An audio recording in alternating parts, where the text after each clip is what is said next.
민수기 5장에 기록된 이 말씀을 통해서 하나님께서 주시는 은혜를 우리가 함께 나누기를 원합니다. 이 민수기라는 성경은 하나님과 언약한 백성들이 광야로 출발하기 전에 또 가나안 땅에 들어가기 전에 미리 준비하고 훈련하는 내용이 기록이 되어 있습니다. 이것을 요즘 말로 하면 공동체 속에서 하는 신앙의 훈련 또는 경건의 훈련이라고 할 수 있습니다. 그래서 민수기 1장에서 4장까지는 이스라엘 백성들의 각 지파의 숫자를 세고 각 지파별로 깃발과 기호를 만들어서 표시를 합니다. 누가 봐도 하나님의 백성이라는 것을 드러내는 것입니다. 그리고 장막을 칠 때도 아무렇게나 치는 것이 아니라 진을 배치하는 방향과 순서를 정해줍니다. 또 행진할 때도 질서를 따라서 행진하게 함으로 훈련을 하게 하십니다. 하나님의 성막도 마찬가지입니다. 제사장의 일과 레위인의 일을 나누고 또 레위인들도 고핫과 게르손과 므라리 이 세 명의 아들들에게 각각 은사를 따라 할 일들을 나누어서 질서대로 성막을 섬기게 합니다. 이렇게 하나님 백성들은 죄의 종에서 구원받아 하나님의 백성들이 되었기 때문에 이제는 하나님 백성답게 살아가도록 훈련을 하는 것입니다. 여러분, 하나님께서는 무질서와 혼란의 하나님이 아니라 질서의 하나님이라는 것을 기억하실 수 있기를 바랍니다. 여러분, 교회에도 질서가 있고 또 사람들에게도 서로 간의 예의와 법들이라는 것이 있다는 것을 기억해야 합니다. 그리고 오늘 민수기 5장에서는 이 이스라엘 백성들이 겉으로 드러난 외형적인 면을 갖추었다면 이제는 공동체 속에 있는 좋지 못한 것들을 가려내고 제거하는 훈련을 하게 됩니다. 오늘 민수기 5장에는 세 가지 정도가 나옵니다. 첫째는 부정한 자들이고 또 두 번째는 죄를 지은 사람들이고 세 번째는 의심이 있는 자들입니다. 이 이스라엘 백성들은 하나님의 백성으로 이 광야로 출발하기 전에 이 공동체 속에 있는 부정한 것이나 죄의 모습이나 의심을 제거하라는 것입니다. 먼저 1절에서 4절까지 말씀해 보시면 이 부정한 자들을 가려내게 하십니다. 여러분 2절 말씀해 보시면 나병이나 유출병이 있는 사람들은 부정한 병이요 전염성이 있기 때문에 이 공동체 속에서 구별하여 격리를 시키게 됩니다. 여러분 2절에서 3절까지 말씀해 보시면 이스라엘 자손에게 명령하여 모든 나병 환자와 유출증이 있는 자와 죽음으로 부정하게 된 자를 다 진영 밖으로 내보내되 남녀를 막론하고 다 진영 밖으로 내보내요. 그들이 진영을 더럽히게 하지 말라. 내가 그 진영 가운데 거하느니라 하시매라고 말씀을 합니다. 여러분 이 레위기 율법을 배워서 아시겠지만 이 레위기 율법에도 이 부정한 병에 대한 규례가 기록이 되어 있습니다. 여러분 몇 장인지 기억을 하시겠습니까? 이 나병의 규례와 진찰법이 레위기 13장과 14장에 기록이 되어 있고요. 또 성병에 대한 규례가 레위기 15장에 기록이 되어 있습니다. 이렇게 성경에서는 이 부정한 병은 이 죄를 상징하는 병입니다.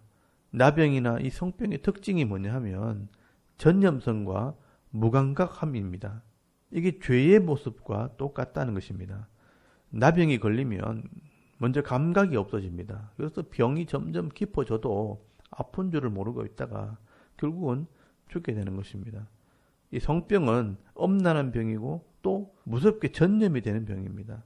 이 한 사람만 죽는 것이 아니라 한 가정이 무너지고 공동체가 무너지고 온 나라가 무너지게 되는 것입니다.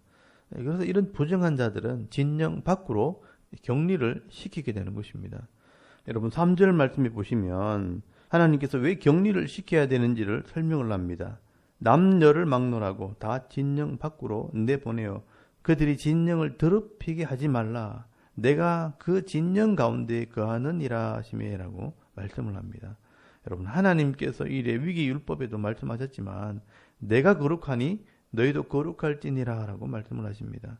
이 하나님 백성 중에 하나님이 함께 하시기 때문에 부정한 것은 구별해야 합니다. 죄에서 건져내어 구별하셨기 때문에 하나님께서 이 이스라엘 백성들 중에 함께 거하시는 것입니다. 그래서 죄를 상징하는 이런 부정한 자들을 먼저 구별하게 하시는 것입니다. 다시 말하면 하나님께서는 자기 백성들과 함께 거하시기 위해 이 부정한 자들을 격리시키는 것입니다. 그래야 하나님의 기업, 이 가나안 땅을 얻을 수 있는 자격이 된다는 것입니다. 오늘도 여러분 이런 영적인 원리는 마찬가지입니다. 세상이 점점 죄로 물들어가는 이 시대, 우리가 세상 속에서 살아갈지라도 우리가 하나님의 백성들이라는 것을 기억하시고요. 늘 우리 속에 죄가 있는지 점검하고 확인함으로 이 죄와 구별된 삶을 살아가는 저와 여러분의 이 신앙의 모습이 되실 수 있기를 바랍니다. 그리고 두 번째로 이 공동체 속에서 이웃 간에 죄를 지은 것이 있으면 해결하고 출발해야 합니다. 여러분 이것은 속건제를 말하는 것입니다. 여러분 6절에서 7절까지 말씀해 보시면 이스라엘 자손에게 이르라 남자나 여자나 사람이 범하는 죄를 범하여 여호와께 거역함으로 죄를 지으면 그 지은 죄를 자복하고 그 죄값을 온전히 갚되 5분의 1을 더하여 그가 죄를 지었던 그 사람에게 돌려줄 것이요 라고 말씀을 합니다. 여러분 여기 보시면 남자나 여자나 사람이 범하는 죄를 범하여 여호와께 거역함으로 죄를 지으면 이라고 말씀을 합니다.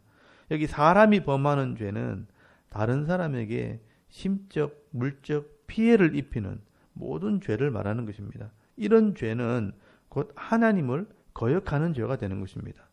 이 공동체 속에서 서로 간에 이런 죄의 문제가 있을 때 결국 불화와 다툼이 일어날 수밖에 없습니다. 이런 죄의 문제를 가지고 같이 일할 수 없고요. 또 하나님의 영광을 드러낼 수도 없는 것입니다. 그래서 오늘 본문에는 이 죄를 하나님께 자백하고 또 사람들과는 해결하라라고 말씀을 하고 있습니다.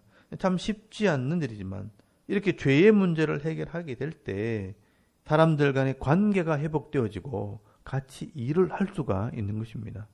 여러분 이건 속건제를 말하는 것입니다. 그래서 사도 바울은 에베소서 4장 26절에서 27절까지 말씀해 보시면 분을 내어도 죄를 짓지 말며 해가 지도록 분을 품지 말고 마귀에게 틈을 주지 말라라고 말씀을 하고 있습니다. 여러분 하루가 가기 전에 이 죄의 문제를 해결해야 마귀에게 틈을 주지 않는 것이라고 말씀을 합니다. 만약 사람들끼리 이런 죄의 문제를 해결하지 않으면 사탄이 틈을 타서 더 분을 내게 만들고 또 악한 생각을 하게 해서 더 큰 죄를 짓게 되고요. 결국은 관계가 깨어지고 심지어 사람을 죽일 수도 있습니다. 여러분 사람이 마음속에 일어나는 이 분을 해결하지 못하면 그 분 때문에 사람에게 상처를 주고 심지어 사람을 죽일 수도 있다는 것을 여러분 기억해야 합니다. 그래서 성도들은 용서하고 사랑하고 인내하는 훈련을 해야 하는 것입니다. 이게 바로 영적인 훈련입니다. 여러분 신약 성경에 보시면 예수님의 제자였던 베드로가 물어봅니다. 내가 몇 번이나 형제를 용서해 줘야 합니까? 7번 용서하면 됩니까? 라고 질문을 합니다. 여러분 예수님께서 이 베드로의 질문을 들으시고 몇 번을 용서해 주라고 말씀합니까? 여러분 마태복음 8장 21절에서 22절까지 말씀해 보시면 그때 베드로가 나와 이르되 주여 형제가 내게 죄를 범하면 몇 번이나 용서하여 주리이까? 7번까지 하오리까? 예수께서 이르시되 네게 이르노니 7번뿐 아니라 7번을 70번까지라도 할지니라 라고 말씀을 합니다. 여러분 7번이 아니라 7번을 70번까지라도 용서해 주라고 말씀을 하고 있습니다. 이 말은 뒤집어서 이야기하면 사람이 7번에 70번까지 죄를 지을 수도 있다는 것입니다. 그러나 화해하고 용서하려고 하면 하나님께서 얼마든지 용서할 수 있는 마음을 주시겠다는 것입니다. 여러분 이런 사람이 바로 예수를 믿는 사람이고 하나님의 백성이라는 것입니다. 맞습니다. 여러분 목사도 죄를 지을 수 있고요. 성도들도 약하기 때문에 늘 사람들에게 상처를 줄 수 있습니다. 그러나 우리가 하나님을 믿기 때문에 회개하고 용서를 구하는 사람이 되어야 된다는 겁니다. 그렇게 할 때 하나님이 은혜를 베풀어 주십니다. 그래서 그런 사람은 가정도 지킬 수 있고 공동체를 지킬 수 있는 능력을 얻게 되는 것입니다. 여러분 이것이 바로 성도의 힘이라는 겁니다.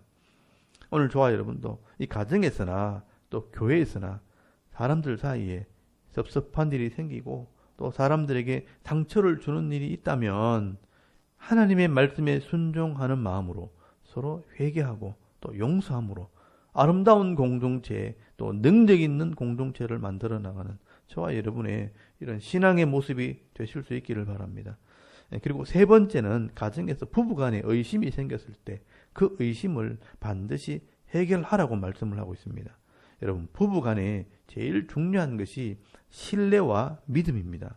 이 신뢰와 믿음이 깨어지게 되면 가정생활이 힘들어지고요. 또 가정이 무너지면 결국 사회생활도 못하게 되는 것입니다. 그러면 이 부부간에 왜 이 신뢰가 깨어지느냐? 의심 때문입니다. 그리고 그 의심의 가장 큰 것 중에 하나가 바로 음란에 대한 의심입니다. 오늘 본문에 이 여자가 음란을 했을 때 생기는 의심에 대해서 예를 들고 있습니다. 여러분 12절에서 13절까지 말씀해 보시면 이스라엘 자손에게 말하여 그들에게 이르라 만일 어떤 사람의 아내가 탈선하여 길에서 벗어나서 남편에게 신의를 저버렸고 한 남자가 그 여자와 동침하였으나 그의 남편의 눈에 숨겨 드러나지 아니하였고 그 여자의 더러워진 일에 증인도 없고 그가 잡히지도 아니하였어도 라고 말씀을 합니다. 여러분 이 아내가 남편과의 믿음을 깨트리고 쉽게 말해서 바람을 피웠으면 어떻게 해야 하는가? 심정은 있는데 물증이 없다. 그러면 마음에 의심이 자꾸 생기게 되는 겁니다. 그러면 가정에 평안함이 없고요. 하는 일도 안 되고 아무것도 안 된다는 겁니다. 그때 하나님께서 이 문제를 그냥 두지 말고 하나님께 가지고 나와서 해결하고 이 부부간의 신뢰를 회복하라고 말씀을 하고 있는 것입니다. 그래서 여러분 14절에서 15절까지 말씀해 보시면 의심의 소재를 드리라고 말씀을 합니다. 그 남편이 의심이 생겨 그 아내를 질투하였는데 그의 아내가 더럽혀졌거나 또는 그 남편이 의심이 생겨 그 아내를 의심하였으나 그 아내가 더럽혀지지 아니하였던지 그의 아내를 데리고 제사장에게로 가서 그를 위하여 보리가루 10분의 1 에바를 헌물로 드리되 그것에 기름도 붓지 말고 유향도 두지 말라. 이는 의심의 소재요 죄악을 기억나게 하는 기억의 소재라라고 말씀을 합니다. 여러분 이것은 어떤 특별한 의식을 행함으로 이 의심의 문제를 해결하는 방법 중에 하나입니다. 여러분 고대 시대에는요 이렇게 의심의 문제를 해결하는 여러 가지 방법이 있었는데 그 중에 하나가 이방 종교에서는 사람을 강에 빠뜨려서 그냥 물에 빠져 죽으면 그 사람이 죄를 지은 것이고 그 사람이 헤엄쳐 나오면 죄가 없는 것이라고 판단을 했다고 합니다. 그러나 오늘 본문에 나오는 이 방법은 하나님께 그 문제를 맡기는 것입니다. 그런데 이 방법이 참 특이한 방법입니다. 먼저 제사장이 거룩한 물을 가져다가 성막에 있는 티끌을 물에 넣고 또 이 저주의 말씀을 쓴 두루마리를 그 물에 빨아 넣어서 그 물을 마시게 하는 것입니다. 만약 그 여자가 죄가 있으면 몸이 부어서 병이 들어 죽게 되지만 이 여자가 죄가 없다면 아무 일도 일어나지 않고요. 또 그 여자는 임신을 하게 된다는 것입니다. 여러분 이 법은 오해를 풀어주는 하나님의 방법입니다. 진짜 여자가 죄를 지었다면 하나님께서 벌써 심판을 했을 것입니다. 그러나 죄가 없는데도 이 남편이 오해를 하고 있다면 그 가정이 얼마나 힘들겠습니까? 그래서 이 오해를 풀어주기 위해 이런 방법을 가르쳐 주시는 것입니다. 결국 어떤 방법을 통해서라도 이 부부간에는 의심이 있거나 오해하지 말고 반드시 풀어야 할 것을 강조를 하고 있는 것입니다. 만약에 의심이 이 부부 사이에 서로 가로막고 있다면 그 부부 사이에는 어떤 믿음이나 신뢰도 생길 수가 없는 것입니다. 여러분 이 부부 관계에서는 이런 믿음과 신뢰를 회복해야만 아름다운 가정이 되고 또 하나님의 일을 할 수 있는 힘이 있는 가정이 된다는 뜻입니다. 반드시 이런 의심과 오해를 제거해야 합니다. 여러분 예수님께서도 제자들에게 늘 말씀을 합니다. 이 믿음이 적은 자여 왜 의심하느냐라고 자주 말씀을 하십니다. 여러분 마가복음 11장 23절 말씀해 보시면 누구든지 이 산더러 바다에 던지오라 하면 그 말한 것이 이룰 줄 믿고 마음에 의심치 아니하면 그대로 이루리라 라고 말씀을 합니다. 여러분 하나님과 이 성도 사이에도 또 성도와 성도 사이에도 이런 의심을 제거해야 한다는 것입니다. 이렇게 하나님께서 거룩하시기 때문에 하나님의 백성들도 거룩하기를 원하시는 것입니다. 이 공동체 속에서 부정한 자들을 가려내고 또 이웃 간의 죄의 문제를 해결하고 또 가정에서는 이런 의심의 문제를 해결하게 될 때 세상 속에서 하나님의 백성답게 살게 된다는 것입니다. 여러분, 이 하나님의 백성들에게는 성결함과 화평과 신뢰가 있어야 가정도 세워지고 교회 공동체도 건강하고 아름답게 세워지는 것입니다. 여러분, 오늘도 우리가 이 하나님과 언약한 하나님의 백성이라는 것을 기억하시고 우리 속에 있는 이런 의심이나 우리 속에 있는 이 죄의 문제가 있다면 철저하게 회개하고 거룩한 백성으로 이 땅에서 하나님의 일꾼으로 쓰임받는 은혜가 있기를 바랍니다. 오늘도 이 민수기 5장 말씀에는 이 하나님 백성들의 경건의 훈련에 대해서 말씀을 하고 있습니다. 오늘도 이 말씀을 통해 우리의 마음을 단련하시고요. 이 교회 공동체 속에서 내가 혹시나 원망을 들을 만한 일은 없는지, 우리 속에 부족한 것은 없는지 돌아봄으로 하나님 보시기에 정결한 백성들이 되어 이 세상 속에서 하나님의 나라를 이루며 빛과 소금의 사명을 잘 감당하는 저와 여러분의 이런 영적인 삶의 모습이 되실 수 있기를 주의 이름으로 축원합니다. 아멘. 우리 잠깐 기도드리겠습니다. 오늘도 거룩한 백성으로 살게 하옵소서. 나라와 민족과 교회와 가정을 위해 여러분 기도하시고요. 또 개인의 기도 제목을 따라 기도하고 오늘 우리에게 주신 이 하루 삶을 또 살아가기를 원합니다. 다 같이 우리 하나님께 한번 기도드리겠습니다. 살아계신 하나님 은혜를 감사합니다. 오늘도 이 아침에 하나님을 예배하게 하시고